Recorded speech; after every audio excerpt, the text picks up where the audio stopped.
फिर दिखाओ दांत अपना, खोलो, बंद करो, खोलो। हाँ बंद करो, इतना ही बंद होता है। हाँ, और नहीं बंद हो रहा है। नहीं। गुटखा भी खाते हो क्या? सर खाना सीख रहे थे वही, सीख रहे, इसके बाद बंद कर दिए। ये जो टूट गया तो लड़का नहीं पान खाते थे। खोलो, बंद करना, बस इससे ज्यादा नहीं बंद हो रहा है। हाँ, अभी खाना कैसे खा रहे? जूस वही पीते हैं बस, खाना कहाँ खा पाते? खाना नहीं खा पाते? नहीं। तो उसमें वही दूध दाल है। अरे यहाँ दांत जान निकल आता है। बड़ा करे जगह। हाँ हाँ, मुँह खोले, मुँह खोले, ये वाला दांत पे। ठीक, इस पे बहुत दर्द है। और कहीं?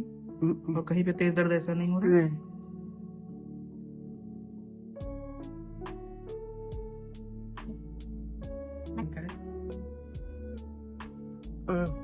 बंद करो भैया। इतना ही बंद हो रहा है ना? हाँ। पूरा बंद नहीं हो रहा है ये। हाँ। ठीक है, यहाँ पे दर्द है। हाँ। और यहाँ पे थोड़ा नॉर्मल है, यहाँ से ज्यादा बहुत कंडाइल फ्रैक्चर।